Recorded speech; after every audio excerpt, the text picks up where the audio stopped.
Don't forget to subscribe, and turn on notifications. We upload daily, and check the source of this video to view all the images and videos if there was any. Media playback is unsupported on your device. Media caption: does it matter who's in charge of Turkey? Polls have closed in the Turkish elections, where voters are deciding whether to grant President Recep Tayyip Erdogan a second 5-year term. He has faced a tough battle with Muharrem Ince, a centre-left candidate who has energized the opposition. Casting his own vote, the president claimed there had been a high turnout. First results are due later on Sunday. If Mr. Erdogan wins, he will adopt major new powers that critics say will weaken democratic rule. He is hoping to get more than 50% of the vote in this ballot to avoid going to a second round. As well as the presidency, voters are also choosing members of parliament. Turkey remains under a state of emergency imposed in the aftermath of a failed coup in July 2016. These elections were originally scheduled for November 2019 but were brought forward by Mr. Erdogan. Turkey is going through a democratic revolution with this election, the president told reporters after he voted in Istanbul. Meanwhile, Turkey's Electoral Commission said it would look into reports of ballot stuffing and intimidation of observers in the southern Urfa province, which borders Syria. What do the candidates say about each other? Mr. Erdogan and Mr. Ince both held huge rallies on Saturday, their final day of campaigning, and each branded the other unfit to run Turkey. Mr. Ince, whose fiery campaigning has revitalized Turkey's demoralized opposition, promised to push back what he characterized as a slide into authoritarian rule under Mr. Erdogan. If Erdogan wins, your phones will continue to be listened to. Fear will continue to reign, he told at least 1 million people gathered in Istanbul. If Ince wins, the court will be independent. Image copyright AFP, Getty Images. Image caption: Muharrem Ince has pledged to be a non-partisan leader if elected. Mr. Ince also said that if elected, he would lift Turkey's state of emergency within 48 hours. Emergency rule allows the government to bypass parliament. At his own rally, President Erdogan, who was prime minister for 11 years before becoming president in 2014, used a violent metaphor to summarize his hope for result, asking supporters, "Are we going to give them an Ottoman slap, a technique for knocking someone out, tomorrow?" He accused Mr. Ince, a former teacher and MP of 16 years, of lacking the skills to lead. "It's one thing to be a physics teacher, it's another thing to run a country," Mr. Erdogan said. "Being president needs experience." Image copyright AFP. Image caption: Mr. Erdogan said Turkey was going through a democratic revolution. He told supporters he planned to push through more major infrastructure projects to boost the economy. Analysis: Judgment Day for Turkey's powerful president. By Mark Lowen, BBC Turkey correspondent. Never in its modern history has this crucial country felt so divided. And never has Recep Tayyip Erdogan faced such a tough election fight. Turkey's most powerful leader since its founding father Ataturk would become more powerful still if he wins, scrapping the post of prime minister and weakening parliament. But if he fails to reach 50% in the presidential vote, he'll face a runoff, probably with Muharrem Ince, a fiery centre-left candidate who has electrified the campaign. In the parliamentary poll, a united opposition is hoping to deprive Mr. Erdogan of his majority. Worshipped by his supporters, abhorred by his critics, this is President Erdogan's judgment day.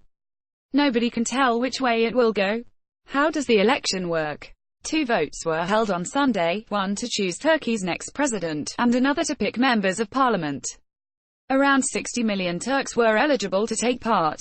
6 candidates are vying for the presidency, and if one of them wins more than 50% of the vote, they will be elected outright. If nobody hits that threshold, the top 2 will face off in a second-round vote on the 8th of July. Image copyright AFP. Mr. Erdogan will be hoping to win decisively, as a runoff vote could end in defeat and narrow his margin of victory. In the parliamentary election, the president's AK party, AKP, will face a tough battle to keep its majority in the 600-seat assembly. The contest pits a government-led coalition against an alliance of opposition parties. The performance of the pro-Kurdish People's Democratic Party, HDP, could prove decisive.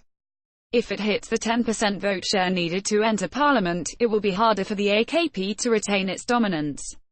The HDP's presidential candidate Selahattin Demirtas is presently detained in a high-security prison on terror charges, which he firmly denies. What are the main election issues? The biggest is the economy. The Turkish lira has tanked and inflation stands at around 11%, so ordinary people are feeling the squeeze. Terrorism is another vexed issue, as Turkey faces attacks from Kurdish militants and the jihadists of the Islamic State group. Media playback is unsupported on your device. Media caption: Turkey's economy is the biggest election issue. This is the story of farmer Metin Selik. However, our correspondent says the country tends to vote along its big divides, one between Kurds and nationalists, and another between religious and secular people.